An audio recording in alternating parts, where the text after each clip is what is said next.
যশোরের বুকে এক টুকরো কুয়াকাটা। এই ভিডিওটি দেখে কুয়াকাটার নামটি শুনে একটু হাস্যরসাত্মক মনে হচ্ছে না? হ্যাঁ, ঠিকই শুনেছেন। এটা হলো আমাদের যশোর শহর। যশোর শহরের বুকে রাস্তাঘাট দেখে মনে হচ্ছে আমরা যেন একটা কুয়াকাটা চলে আসছি। এ যেন রাস্তার উপরেই চলছে স্পিড বোট। বর্ষাকালে একটু বৃষ্টিপাত হলেই যশোরের রাস্তায় রাস্তায় জল জমে থাকে, হয়ে যায় সেখানে হাঁটু সমান জল। চারিদিকে যেন জল দিয়ে পরিপূর্ণ হয়ে থাকে, একদম থই থই করে। যশোর শহরে একটু বৃষ্টিপাত হলেই যশোর শহরের যারা যানবাহন চলাচল করে বা পথচারী সবাই কিন্তু পড়ে যায় খুবই বিপাকে। বৃষ্টির ফলে চারিদিকের নোংরা জল যেন শুধুমাত্র রাস্তায় এসেই জমা হয়, রাস্তার নিচু এলাকাতে শুধুমাত্র এই জলগুলো সব থেকে বেশি জমে থাকে।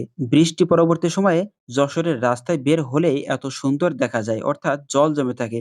দেখতে যতটা ভালো দেখা যায়, এই জল কিন্তু মানুষের স্বাস্থ্যের জন্য অত্যন্ত হুমকি স্বরূপ এবং ক্ষতিকর। কেননা এই জলের ভিতরে মিশে আছে হাজারো রকমের রোগ জীবাণু। যশোর শহরের আনাচে কানাচে অবস্থান করা নর্দমা, ড্রেন, রাস্তায় পড়ে থাকা ডাস্টবিনের পচা খাবার, এমনকি আশেপাশের নোংরা সবকিছু ধুয়ে কিন্তু এই পানিতে চলে আসে। আর ঠিক এই কারণেই, অর্থাৎ এই রোগ জীবাণু যুক্ত এই পানি কিন্তু মানব শরীরে লাগলে যেকোনো ধরনের অসুবিধা হতেই পারে। ভিডিও চিত্রটি আমাদের যশোর শহরের অত্যন্ত পরিচিত এলাকা টিবি ক্লিনিক মোড়, আশ্রম মোড় এলাকাটি। বৃষ্টি পরবর্তী সময়ে এই রাস্তার বাইরে আসলেই দেখা যাচ্ছে মানুষজন পড়ে গেছে মহাবিপাকে, কেউ বাইরে বের হতে পারছে না। এদিকে রাস্তার মাঝে মাঝে গর্ত এবং ভাঙাচোরা থাকায় সে রাস্তা দিয়ে চলাফেরাও করা যাচ্ছে না। রাস্তায় জল জমে থাকার কারণে যানবাহন সহ মানুষের চলাচলে অনেক বাধা বিপত্তি আসছে, অনেক ঝুঁকি নিয়ে চলাফেরা করতে হচ্ছে মানুষের এই নোংরা জলের ভিতর। এইদিকে সাংবাদিক ভাইরা তাদের সংবাদ তৈরি করার জন্য চলে এসেছে আমাদের এই যশোরের টিবি ক্লিনিক মোড় এলাকায়। জল ভর্তি এই রাস্তার আশেপাশে যে দোকানপাটগুলো এবং বসতবাড়ি রয়েছে, সবাই মোটামুটি এখন জলবন্দী অবস্থায় রয়েছে। কেননা নিচে রয়েছে দুর্গন্ধযুক্ত দূষিত পানি, যা মানব শরীরের জন্য অত্যন্ত ক্ষতিকর ও হুমকি স্বরূপ। রাস্তায় এত পরিমাণে জল যে যানবাহন চলাচলে অনেক অসুবিধা হচ্ছে। এখানে যেন নৌকা ছেড়ে দিতে পারলে সব থেকে বেশি ভালো হতো। রাস্তা দিয়ে যখন পিকআপ বা একটু বড় গাড়ি যাচ্ছে, তখন জলের ঢেউতে আশেপাশের সবকিছু যেন অনেক দূরে চলে যাচ্ছে।